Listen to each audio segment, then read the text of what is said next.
여러분, 지남철이라고 들어보셨습니까? 나침반의 바늘을 이야기합니다.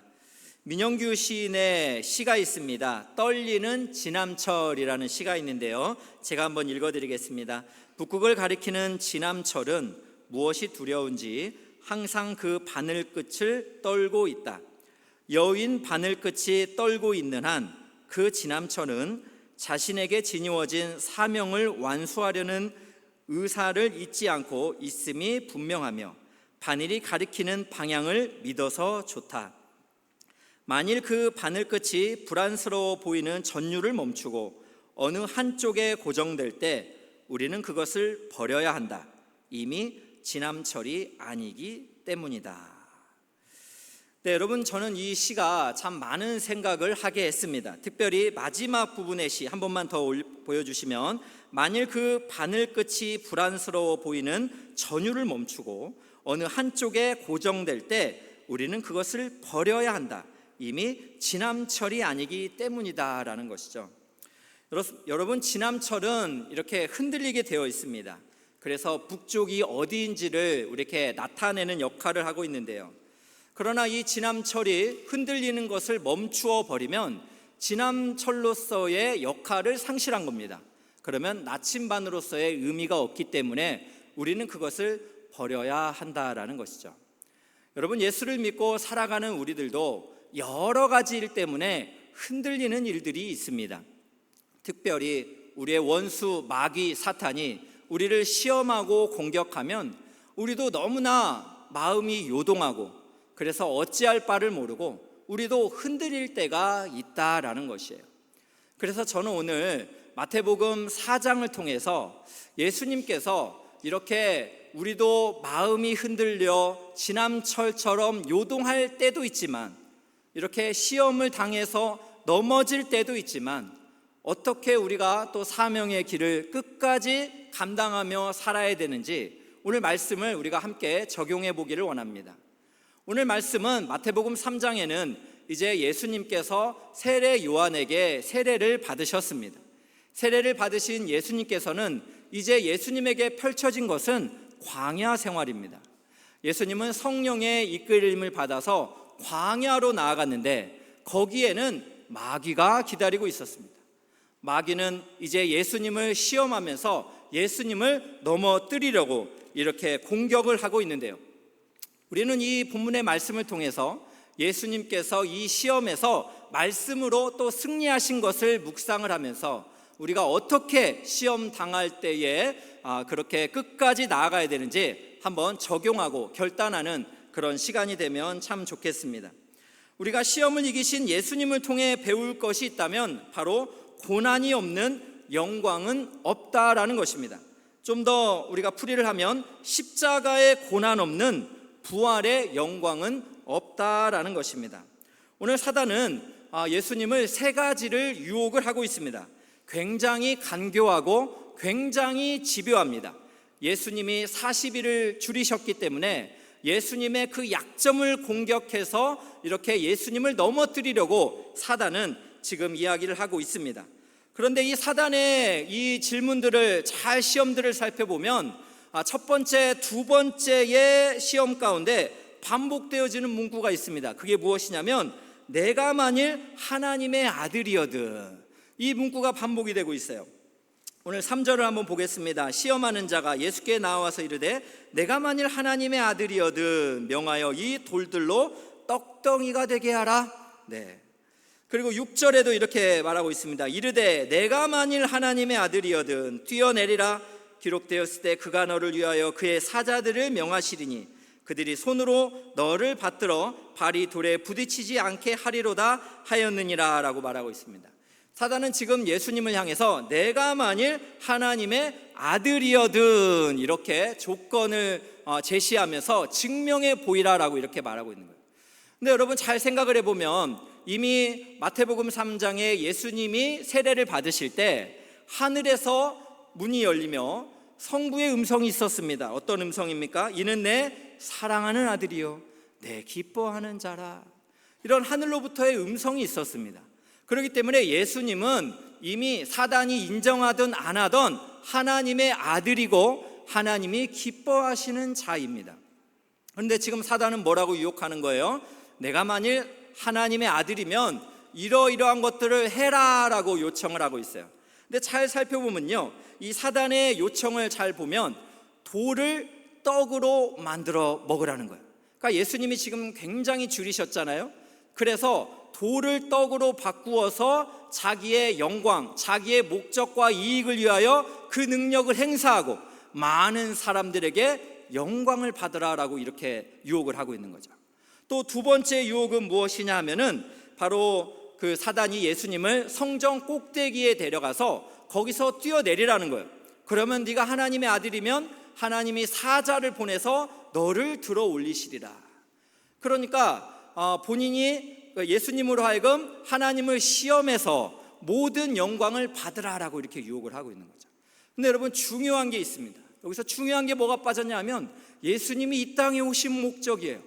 여러분, 예수님이 이 땅에 오신 목적이 무엇입니까? 마태복음 20장 28절입니다. 한번 보겠습니다. 인자가 온 것은 섬김을 받으려 함이 아니라 도리어 섬기려 하고 자기 목숨을 많은 사람의 대속물로 주려 함이니라. 예수님이 이 땅에 오신 이유는 뭐라고요? 자기 목숨을 많은 사람의 대속물로 주면서 예수를 믿는 자들이 구원을 얻게 하시려는 것이 예수님이 이 땅에 오신 목적이었습니다. 근데 지금 사단은 무엇을 이야기하는 거예요? 그런 거 하지 말라는 거예요. 쉬운 길 가라는 거예요. 무슨 십자가냐? 그냥 지금 네가 능력을 행해서 하나님의 아들이라는 것을 스스로 증명하고 많은 사람들에게 영광을 취하라라고 이렇게 말하는 거예요. 그러니까 십자가 없이, 고난의 길 없이 그냥 영광의 길을 가라라고 이렇게 유혹을 하고 있는 거죠. 그것을 또 알 수 있는 것이 사단의 세 번째 시험입니다. 세 번째 시험 보겠습니다. 8절 9절입니다.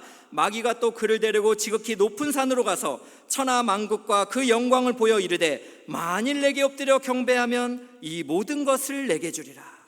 여러분, 마귀의 세 번째 유혹은 무엇입니까? 천하 만국과 영광을 보여주면서 사단에게 엎드려 경배하라는 거예요. 만물의 주인 되신 하나님을 예배하는 것이 아니고 자기에게 엎드려 경배하면서 영광을 받으라라고 지금 이야기를 하는 거예요. 역시 무슨 이야기입니까? 십자가의 고난의 길 이런 거 하지 말고 사단인 자기에게 경배해서 영광을 받으라라고 십자가 없는 영광을 지금 이렇게 유혹하고 있는 것입니다. 여러분이 예수를 믿는 사람들도 종종 이런 유혹을 받을 때가 많이 있어요. 제자훈련을 하면서 어느 제자반 집사님이 언젠가 이런 이야기를 하셨습니다. 본인이 이제 제자훈련하면 두 가지 말씀, 핵심 말씀을 암송을 하는데요. 이렇게 직장 생활하면서 이렇게 암송을 이렇게 열심히 이렇게 하고 있었다고 그래요.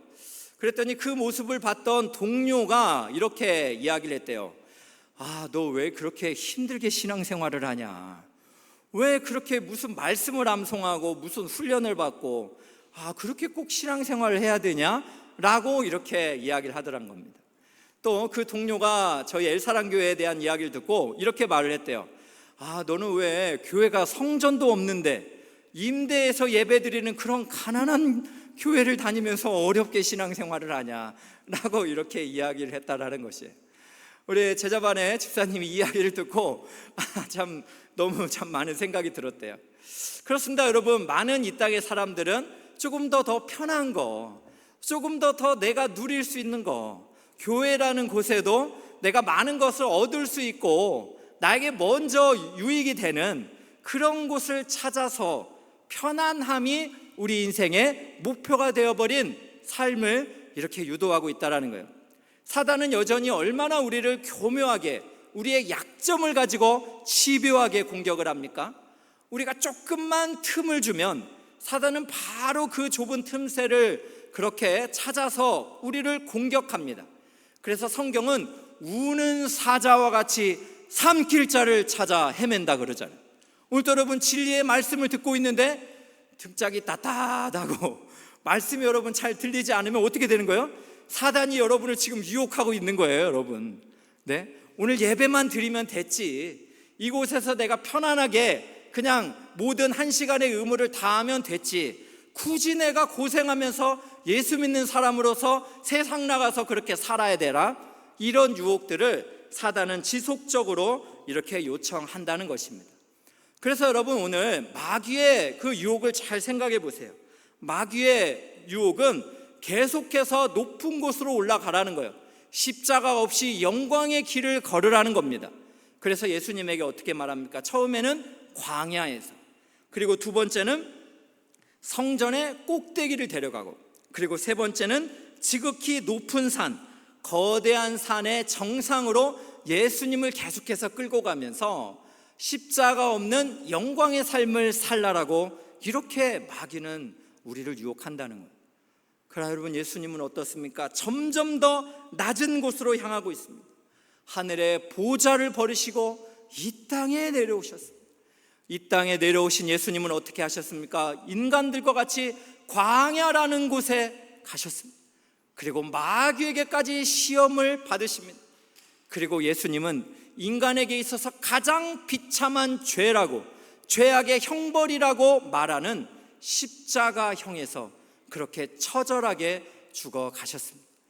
사단은 계속해서 그렇게 높은 곳으로, 우리가 더 교만해져서 더 영광을 누리라고 하지만 예수님은 더 낮은 곳으로, 더 깊은 곳으로 향하면서 우리 인류를 구원하여 주셨다라는 것입니다. 그렇다면 여러분, 우리는 어떻습니까?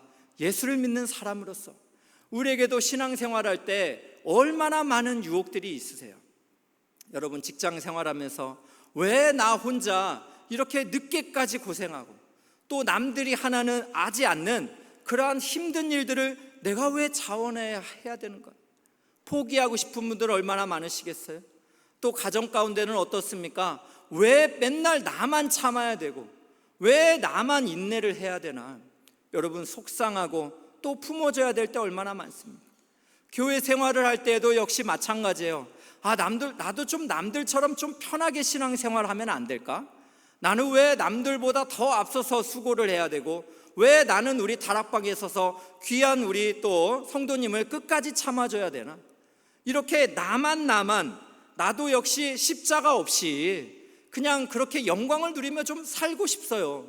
하나님, 제발 좀 나 좀 가만히 놔두세요. 나도 좀 내 인생 내 맘대로 살고 싶어요 하는 그런 유혹이 얼마나 많으십니까? 인도의 성자라고 불리우는 스탠리 존스라는 귀한 선교사님이 있습니다. 이 귀한 선교사님은 인도에서 복음을 전하는 그런 삶을 살았는데요, 복음을 전하던 89세의 선교사님이 되었을 때 안타깝게도 뇌출혈이 왔습니다. 그래서 더 이상 복음을 전할 수 없는 환경이 돼서 치료를 받기 위해 본국인 미국으로 돌아오게 되었다 합니다. 그래서 귀한 선교사님은 하나님께 영광을 계속해서 돌리고자 하는 마음이 있어서 열심히 투병 생활을 했대요. 그리고 반년 만에 건강을 회복하였습니다. 이제 건강을 회복했으니까 자기를 위해 살면 되지 않겠어요? 그러나 주변 사람들의 권유를 뿌리칩니다. 그리고 또다시 인도로 선교 사역을 떠납니다. 그래서 그곳에서 생을 마감하면서 하나님의 부름을 받는 귀한 섬김을 살았습니다. 스탠리 존스 선교사의 전기를 기록한 책에 이런 글이 있습니다. 제가 한번 소개해 드리겠습니다. 그는 하나님께서 마침표를 찍으실 때까지 결코 사역에 마침표를 찍지 않았다. 그의 고향은 미국도 아니고 인도도 아니고 오직 예수 그리스도였다라고 고백했습니다. 그렇습니다. 스탠리 존스 선교사님은 하나님께서 마침표를 찍지 않았는데 내가 이 부름받은 이 사명의 길에 내가 먼저 마침표를 찍을 수가 없다라는 것이에요.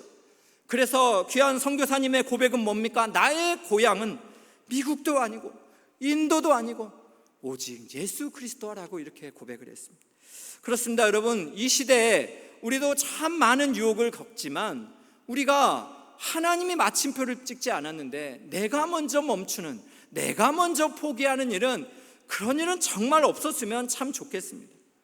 우리 예수를 믿는 귀한 성도님들도 얼마나 사단의 시험이 많습니까?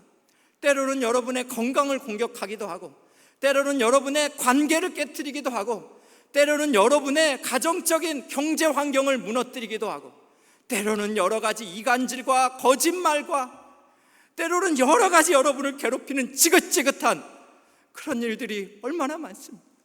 그러나 여러분, 우리가 포기하면 안 됩니다. 우리가 포기하면 하나님께서 기뻐하시지 않아요. 왜 그렇습니까? 예수님은 말씀으로 사단을 이기셨기 때문에 그렇습니다.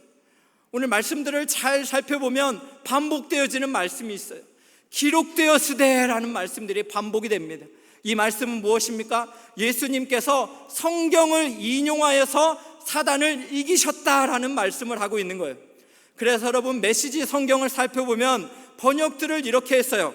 예수님은 성경을 인용하여서 사단에게 답을 제공하셨고, 사단을 응수하셨고, 사단에게 쐐기를 박으셨다라고 이렇게 번역을 했습니다. 그렇습니다. 예수님은 진리의 말씀으로 사단을 이기셨습니다. 그리고 지금은 어떻습니까? 예수님은 그 진리의 말씀을 예수 믿는 우리에게 공격의 무기로 허락하여 주셨다라는 사실이에요. 그렇기 때문에 사랑하는 성도 여러분, 우리도 살면서 예상치 못한 틈이 있을 때, 사단이 집요하게 공격할 때 여러분 흔들리지 마시기 바랍니다. 예수님을 의지하시기를 바랍니다. 예수님의 말씀에 사단을 공격하며 이기시기를 주님의 이름으로 축복합니다. 저는 오늘 이렇게 세례식을 하면서 오늘 참 하나님 앞에서 간증해 주신 우리 귀한 한 박혜선 집사님의 간증을 들으면서 참 하나님의 위로가 느껴졌습니다.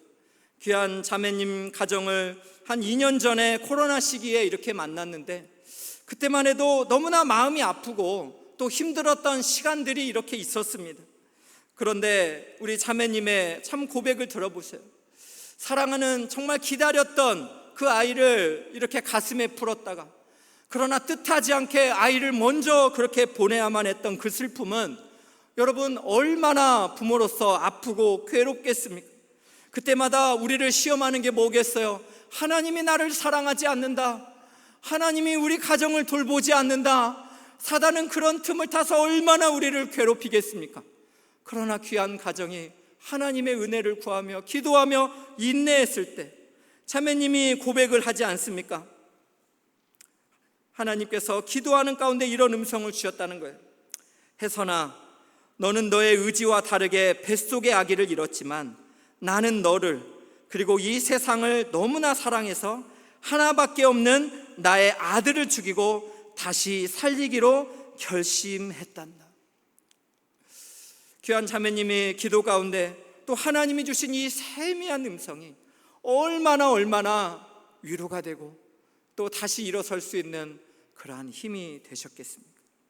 사랑하는 귀한 성도 여러분, 우리도 이 땅에 신앙생활을 할 때 이유를 알 수 없는 고난을 겪을 때가 있어요. 그러나 여러분, 신앙생활은 원래 답을 알지 못하는 상황에서도 하나님을 믿고 걸어가는 게 신앙생활입니다. 우리가 답을 이렇게 받지 못했어도 하나님이 나를 사랑하신다는 신뢰를 잃지 않고 끝까지 인내하며 걸어가는 것이 신앙생활입니다. 그래서 여러분, 히브리서 2장 18절을 보세요. 우리 시험을 받으신 예수님이 우리를 어떻게 하시겠다라고 우리에게 말씀하셨어요. 한번 같이 보겠습니다. 그가 시험을 받아 고난을 당하셨은즉 시험 받는 자들을 능히 도우실 수 있느니라. 오늘 예배하며 사단의 시험 가운데 괴로운 분이 있다면 우리보다 먼저 광야에서 시험 받으신 예수 그리스도, 진리의 말씀으로 사단을 이기신 예수 그리스도, 그리고 지금도 살아계셔서 하늘 보좌 우편에서 우리를 위하여 중보하시며 우리를 능히 돕겠다고 약속하신 예수 그리스도, 그분을 의지하면서 사단의 시험을 이기시기를, 넉넉히 이기시기를 주님의 이름으로 축복합니다.